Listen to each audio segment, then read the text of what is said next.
اللہ اللہ مجمع۔ سب ختم ہوتا ہوا دکھائی دے رہا ہے، ایسا لگ رہا ہے کہ کیا مانگو اور کیا نہیں۔ چاروں طرف اندھیرا محسوس ہو رہا ہے۔ آنکھیں بند کرو اور اس آیات کو محسوس کرو، اس اللہ کو نہ اونگ آتی اور نہ ہی نیند آتی ہے۔ القرآن وہ سب دیکھ رہا ہے تمہارے لیے صبر کرنا کتنا مشکل ہو رہا ہے، اور جانتی ہو سب سے خوبصورت صبر اور یقین کیسا ہوتا ہے؟ جب تمہیں سب ناممکن دکھ رہا ہو پھر بھی تم کہو میرا اللہ میرے لیے کبھی غلط فیصلہ نہیں کر سکتا۔ جب ایسا یقین اور صبر ہو تو معجزۂ وجود میں آتے ہیں۔ جس ذات نے سورج چاند بنایا ہے وہ ذات کیا تمہارا چھوٹا سا کام نہیں کر سکتا؟ بس شرط یہ ہے کہ اس پر یقین رکھو کہ وہ مدد ضرور بھیجے گا، اور ایسی مدد بھیجے گا کہ تمہارے دل کو سکون مل جائے گا۔ کبھی سوچا ہے اللہ آزمائش میں تمہیں سجدے دعا کی توفیق کیوں دے رہا ہے؟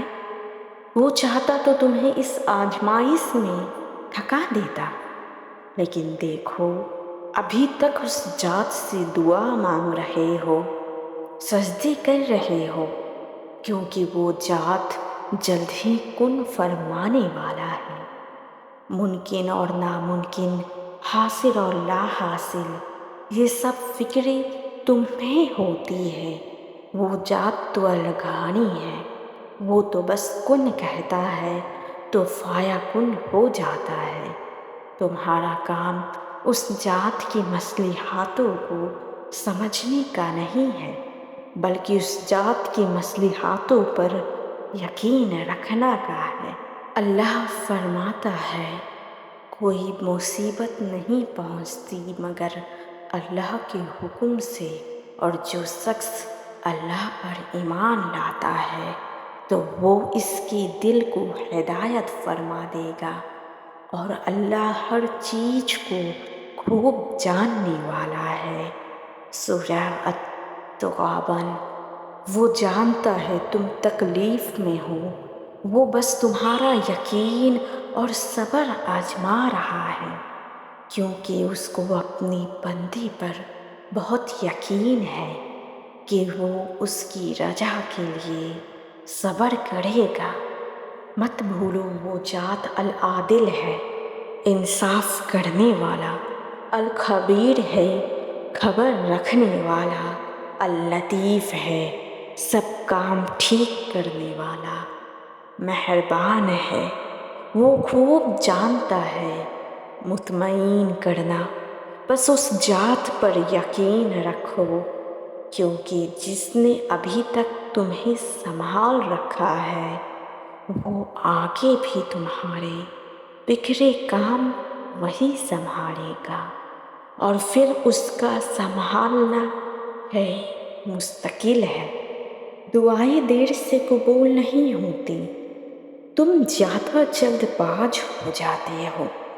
جیسے ہر چیز کو اللہ نے اپنے مخصوص کام پہ لگا رکھا ہے، بالکل اسی طرح دعاؤں کے پورا ہونے کا بھی ایک خاص وقت ہے۔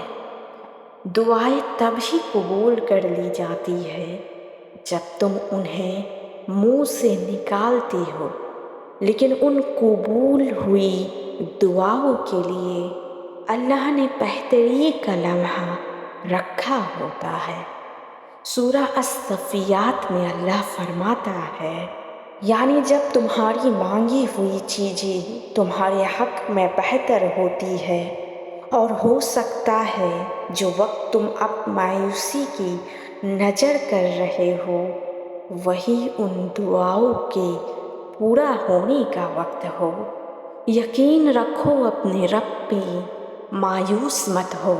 سورہ المائدہ میں فرمایا گیا ہے، جب آزمائش حد سے گزر جاتی ہے تب دعائی مکمل ہو جاتی ہے، کیونکہ اس وقت تم نہیں، تمہارا یقین اللہ سے مانگتا ہے، اور جب یقین فریاد کرتا ہے تو گزارشیں رد نہیں کی جاتی۔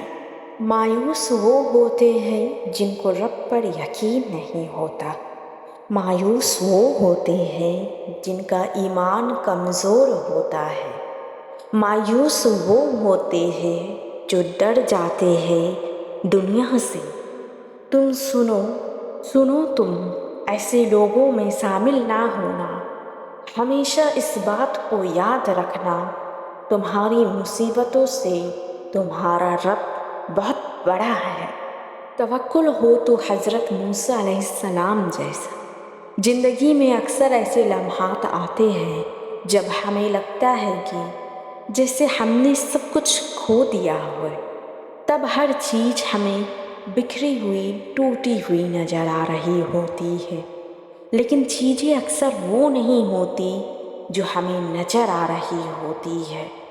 جیسے جب حضرت موسیٰ علیہ السلام سمندر کے سامنے کھڑے تھے اور ان کے پیچھے فرعون کا پورا لشکر لگا ہوا تھا، نہ آگے کوئی راستہ تھا اور نہ پیچھے کوئی راہ بچی تھی، لیکن انہوں نے پھر بھی توکل رکھا اور اللہ نے سمندر کے بیچوں بیچ سے ان کے لیے راستہ بنا دیا۔ حضرت موسیٰ علیہ السلام نے اس وقت اس راہ پر بھروسہ رکھا جو انہیں نظر نہیں آ رہی تھی، کیونکہ انہیں راہ بنانے والے پر یقین تھا۔ تو آپ نے بھی اپنے اللہ پر حضرت موسیٰ علیہ السلام جیسا توکل رکھنا ہے، پھر دیکھنا کیسے آپ کے لیے اللہ راستہ بناتا ہے۔ کبھی کبھار بے حد توکل کرنے کے بعد بھی یقین ڈگمگانے لگتا ہے، کبھی کبھار بے حد صبر کرنے کے بعد بھی سب کچھ ناممکن لگتا ہے۔ جانتے ہو، یقین ڈگمگانے میں یا صبر ٹوٹ جانے میں کوئی برائی نہیں ہے، کیونکہ تم انسان ہو، اس لیے نہ تو ہر وقت یقین کے دائرے میں رہ سکتے ہو اور نہ ہر وقت صبر کر سکتے ہو۔ تو جب کبھی بھی یقین کمزور پڑ جائے، تمہارا اور کوئی راستہ نظر نہ آئے، تو بس اتنا سوچنا کہ جس پر یقین رکھتے ہو وہ المالک ہے، یعنی معجزوں کے بادشاہ، اور جس سے تم مانگ رہے ہو وہ الوہاب ہے، یعنی سب عطا کرنے والا۔ صبر کی ڈور ٹوٹنے لگے تو بس اتنا یاد رکھنا، اللہ الصبور ہے۔ دین کی بات پھیلانا صدقہ ذریعہ ہے۔ صدق اللہ خیرا۔